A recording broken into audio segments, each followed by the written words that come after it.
මාමට කසාද බඳින්න ඕන නම් කසාද බඳ දෙන්න. ඒක අපිට ප්‍රශ්නයක් නෑ. අපිට මොකද ඒ හැබැයි මාමා කැමති දෙනවා. මාමගේ කැමැත්ත ඇතුව. එහෙම නැතුව මේ කොයිවත් ඉඳලා වුන්ට බලාත්කාරයෙන් අපේ මාමා කසාද බඳින්න දෙන්න බෑ. නැද්ද නිලිකා? මොනවාද අම්මා මේ මිනිහ හම්බගෙන මේ දුඩවන්නේ? පිස්සුද? ඇයි අම්මා කටහන් ඉන්නේ? දීපු මිනිස්සුත් එක්ක කතා කරලා වැඩක් නැහැ නේ වාසනාව. එහෙමයි කියලා මොනවද ඔය කියන කුණු කතා? මොකද අම්මයි ඔය උතර කුණු ගන්නේ? අපේ මාමගේ බූදලේට විදින්න ප්ලෑන් ගන්නවානේ. එව්ව හරියන්නේ නැහැ පුතු. අපේ මාමට මොනවා හරි කරලා තිබුණොත් අන්න එදාට බලා ගන්න පුළුවන් මේ පුෂ්ප කුමාර කියන්නේ කවුද කියලා. නැත්ද නිලිකා? හරි පුෂ්පේ. ඔයා පොඩ්ඩක් ඉන්නකෝ මම කතා කරන්න.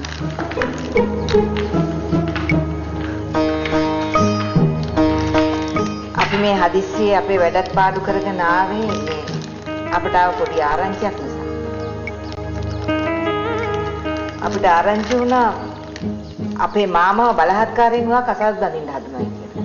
ඒවට නම් අපි ඉඩ තියන්නේ නැහැ. ඉඩ තියන්නේ නෙවෙයි. ඒවට આવොත් එහෙම ඔම්බර් ඉවත් කරනවා. මේ පුෂ්පේ ඔයා පොඩ්ඩක් කතාවගෙන ඉන්නකෝ මට කතා කරන්න දීලා. හරි හරි.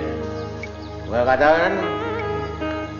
ඒක නිසා මම මේ කියන්නේ අපේ මාමා ඕන කෙනෙක් කසාද බැඳගත්තට කාර්යයක් නැහැ. හැබැයි එයා කැමති කෙනා මිසක් බලහත්කාරයෙන් එල්ලෙන්න හදන අය නෙමෙයි. අපේ මාමා කැමති කෙනෙක් කසාද බැඳන්න අපිට කිසි ප්‍රශ්නයක් නැහැ. අපිට ප්‍රශ්නයක් නැහැ. අපි කියන්නේ නේ. පොඩ්ඩක් කතාවගෙන ඉන්නකෝ මම කිව්වනේ මට කතා කරන්න ඉඩ දෙන්න කියලා. ඔයා කතා කරන්න ඕනේ. හිතන්න එපා අපි මේ මාමා බඳිනවට විරුද්ධයි යාගේ දේපල පිට යනවට විරුද්ධයි කියලා. ඕන කෙනෙක් මාමා කසාද බැඳගත්තද අපිට වැඩක් නැහැ එකෙන්. හැබැයි මේ බලහත්කාර කරන වලට ඉඩ දෙන්න බෑ. අන්න ඒක තමයි. මෙයා මේ කියන්නේ.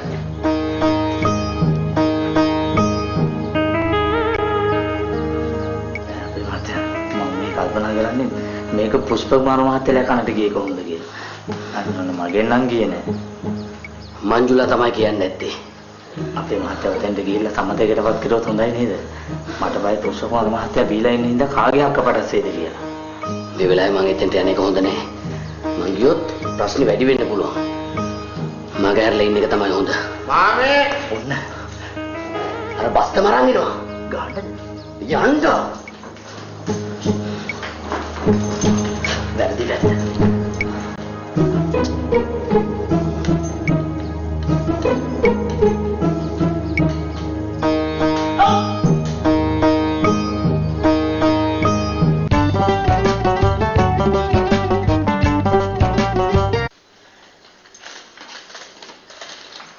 අපේ මහත්තයා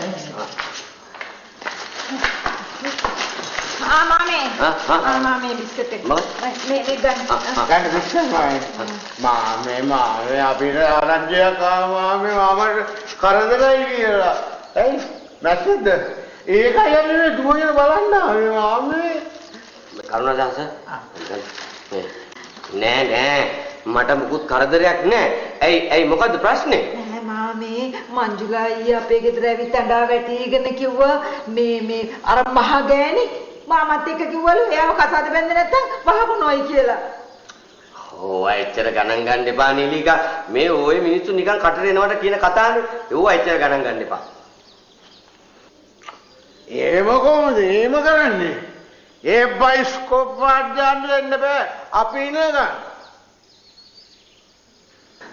නෑ මාමේ අපි මේ කිව්වේ දැන් මාමා තනියම ඉන්නකොට පාළුවක් තනිකමක් දැනෙනවා නම් මාමා කාහරි කසාද බැඳක අපිට කාර්යයක් නෑ. අපිත් නැත්තම් මාමට වෙන කවුරු හරි කසාදයක් බැඳලා හොඳින් බලා ගන්නවා නම් අපිත් කැමතියි නේද පුෂ්පේ?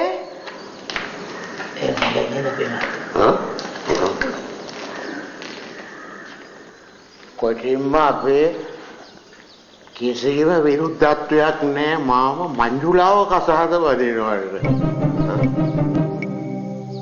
අපි පුල් සපෝට්. පුෂ්පේ පොඩක් ඉන්නකෝ කටවාගෙන මම කතා කරනකම්. හරි හරි ඔයා කියන්න ඕනේ. මාමි මංජුලා හරි කැමැත්තෙන් ඉන්නේ මාමට. ඇත්තටම කියනවා නම් අපි දෙන්න හරි කැමති මාමා මංජුලාව කසාද බඳිනවා නම්. මතකයි මේ දවස්වල මාමත් මංජුලාට හරි කැමැත්තෙන් හිටියේ.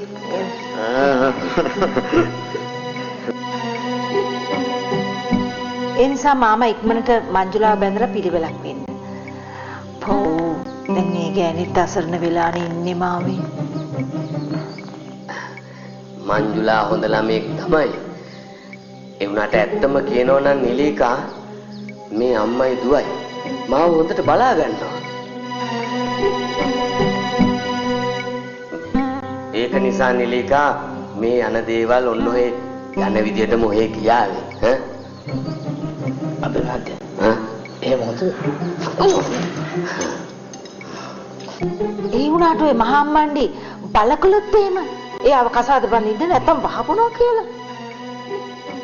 ඒ මොකද මාත් එක්ක වහබුණා නම් ඔන්න ඔය බිහි ගන්න කියලා මං ඉන්නවා අහක බලාගෙන. නෙමෙයි ගණන් ගන්නට. අන්නේ ඉච්චරයි. මාම කිසි කෙනෙකුට යටත් වෙන්නේ නෑ. අනේ ඕ මාමේ මාමට කැමති දෙයක් කරන්න. ඕන දෙයකට අපි දෙන්නම ඉන්නවන්නේ නේද?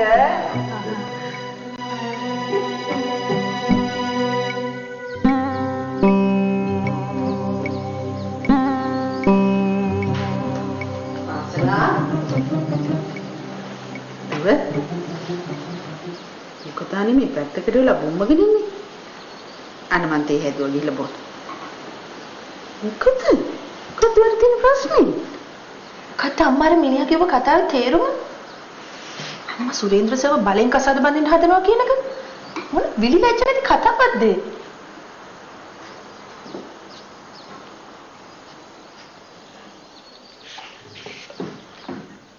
මමත් කට පියාගෙන හිටියේ මේ කතාවේ සුළුමුල දන්නේ නැති නිසා. නැත්තම් මමත් නිකන් ඉන්නේ. ඕක උනේ මේ අර කරුණාදාස දවසක් මගෙත් එක්ක කිව්වා මිස්ටර් සුරේන්ද්‍රගේ අදහසක් තියෙනවා කියලා ආයිත් කසාද බඳින්න. ඉතින් හොඳ කෙනෙක් ඉන්නවනම් මටත් බලන්න කියලා කිව්වා. ඉතින් මම කිව්වා මා ජීවිතේ තනි වෙලා ඉන්නේ කාත් කවුරුත් නැහැ. මගේ පොඩි දුවව ඉක්මනට කසාද බඳලා දීලා නිදහස් වුණොත් මිස්ටර් සුරේන්ද්‍ර කැමති නම් මමත් එයාව කසාද බඳින්න කැමතියි කියලා. එච්චරයි.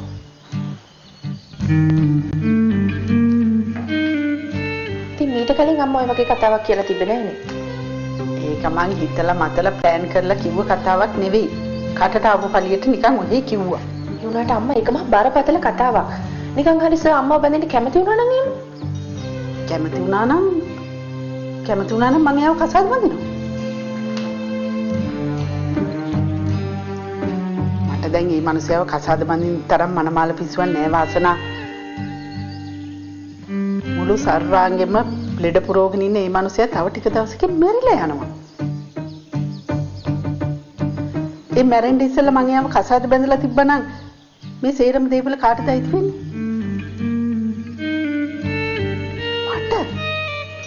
මට පොඩ්ඩක්වත් මොලේ නැත්තේ ඒ ගැන හිතන්න.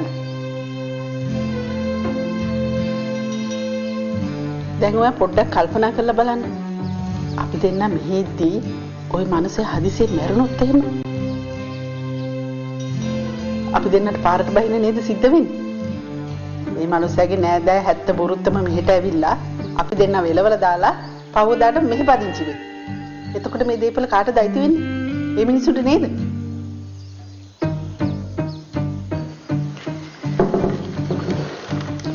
මං කල්පනා කරේ මැරෙන්න ඉන්න මේ මිනිහා නීතියෙන් කසාද බැඳගෙන මේ සේරම දීපල අයිති කරගත්තොත් අපිට මුළු ජීවිත කාලෙම සල්ලි උඩ පිණුම් ගහගා ඉන්න පුළුවන් නේද කියලා.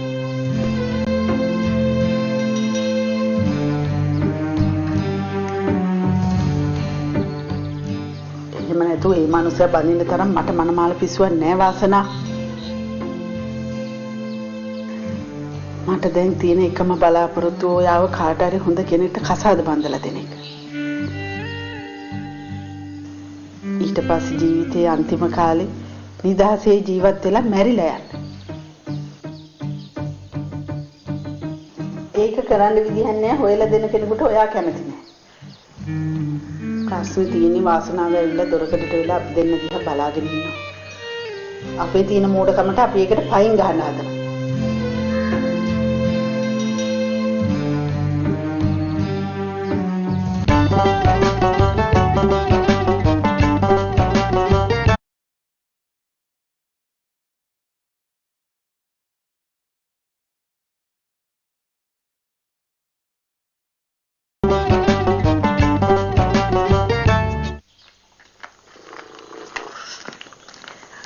පුෂ්පි ඇයි මට පොඩි අදහසක්.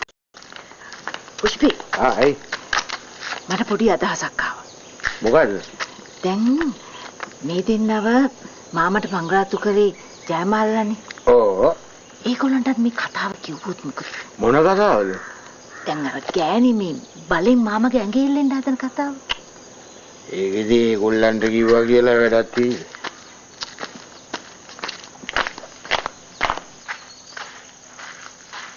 එහෙම කොහමද? ජයමාලට ඇවිත් කියන්න කිව්ව මාමට එහෙම කරන්න එපා කියලා. මුත්‍යක් සිද්ධ වුණාට පස්සේ කියලා වැඩක් නෑනේ පුෂ්පේ. හරි නේද මේ ගම යන්කෝ. ආයෙ දවසක නම් බෑ මොකද අද නිවාඩු දවසනේ. යා. නෑ මං කිව්වේ මේ එහෙම කියන එක හොඳයිනේ නේද? හොඳයි දෙයියනේ ඉතින් යන්. යා. අපරාධේ. නේ? නෑ අර බිස්කට් පැකට් එක මාමාට දුන්නානේ නේ.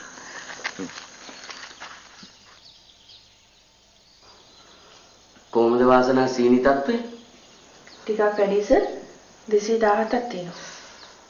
මේක එක ආවම මගේ සීනි වැඩි වෙනවා. අර මිනිස්සු අපේ අම්මට කතා කරේ මම කැත විදිහට සර්. මට නම් චී කියලා හිතුණා. ඔව් කරුණාදාස මට කිව්වා. කවුද සර් මිනිස්සුන්ට කතාව කියලා තියෙන්නේ? කරුණාදාසද? නෑ ඔය කතාව ගොතලා කියලා දෙන්නේ මංජුලානේ. මංජුලා තමයි ගින්න අවුස්සලා තියෙන්නේ. ඉතින් ඇයි සර් ඒ ගෑණි එහෙම කතාවක් කියලා අවුස්සලා තියෙන්නේ? නෑ ඔය මංජුලා මගේ පස්සෙන් එනවනේ මාව කසාද බඳින්න ඕනේ කියලා. ඉතින් එයා හිතන්නේ නැති වාසනාගේ අම්මා මාව කසාද බඳින්න යනවා කියලා. ඒකයි ඔහොම කතාවක් හදලා දෙන්නේ. ඒ වුණාට සර් අපේ අම්මා වල්ලලා එහෙම කතාවක් කියන එක හරිද? මොන පිස්සුද වාසනා? ඔයාගේ අම්මා කවුද? මම කවුද? මම කසාද බඳිනවා නම් කසාද බඳින්නේ මගේ ශීලක වගේ හදවතක් තියෙන ගුණ සුවඳ දැනෙන ඔයා වගේ කෙනෙක් මිසක් වෙන කවුද?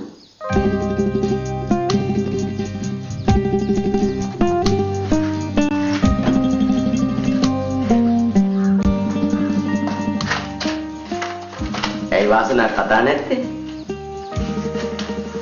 මම මේ ටික තියලා එන්නම්කෝ sir.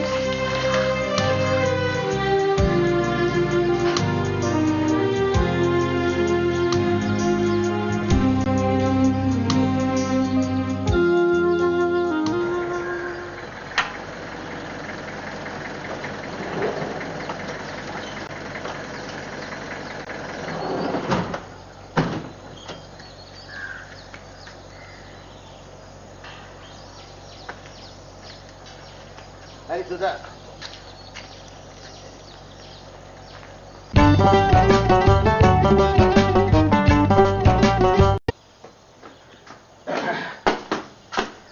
Rame. Jayamalange. Pushpakumar, why? What's the matter? නෑ මාමේ අපි මේ ජයමාල නංගිව හම්බෙන්න ආවේ පොඩි දෙයක් ගැන කතා කරගන්න. කොයි ඉන්නවද? Jayamalange innawa? Me. මොකද මේ බීලා? සේරම දෙනවා. එයා සේරම හරි. Tell me, what's the problem? You have any problem now? No problem, man, no problem. මේ problem එකක් වෙන්න කලින් තමයි ආවේ. අපි ගියා බංග පුෂ්පකුමාර කතාවකින් ඉන්නකෝ. නෑ මාමේ. අපේ සුරේන්ද්‍ර මාමා අමාරුවක වැටෙන්න යනවා. ඉතින් අපි කල්පනා කළේ මේ ගැන ජයමාලවත් දැනුවත් කරන්න. මොනවා වුණත් අපි දෙකොල්ල විතරනේ සුරේන්ද්‍ර මාමට ඉන්නේ. එහෙමනම් කමක් නැහැ. මං හිතුව ආයෙමත් මේ ඔය දෙකොල්ල පැටලෙන්න යනවා කියලා. නෑ. ආයෙවත් අපි වැටලෙන්නේ නැහැ. ඒක ෂුවර්. ඉන්න. මංගල එන්න කියන්න. You take a seat. Take a seat. ඈ? හරි අය පුෂ්පේ මෙතන මේ වැඩේ වකුරු කරගන්න හදන්න එපා. මං කතා කරන්න. මට පුළුවන් ජයමාලත් එක්ක හොඳින් කතා කරගන්න. හරි අය ප්‍රශ්න නැහැ ඔයා කතා කරන්න. ඉතින් එහෙදිත් ඔයානේ කතා කරේ.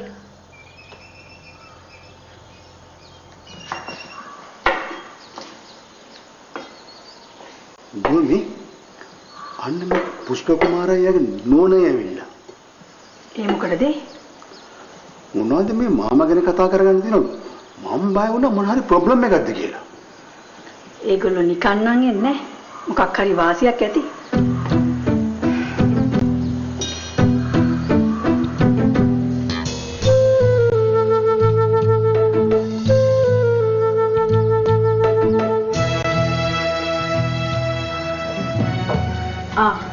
පුෂ්පාරයි මොකක් හරි හදිසියක්ද? නෑ නංගි අපේ මාමට පොඩි ප්‍රොබ්ලම් එකක් අපි ආයේ මේ පොඩ්ඩක් කතා කරලා විසඳ ගන්න කියේ. හරි. ප්‍රොබ්ලම් එකක් කිව්වේ මාමට අසනීප වෙලා? නෑ වෙනින් එකක්. ඔයාම කියන්නකෝ. මේකයි. අපි මේ ආවේ මාමා ගැන අපිට පොඩි ආරංචියක් ආවා. ඒකට මොකද කරන්න කියලා ඔගොල්ලොත් එක්ක කතා කරලා විසඳුමකට ආවොත් හොඳයි කියලා හිතුණා. ඒකයි.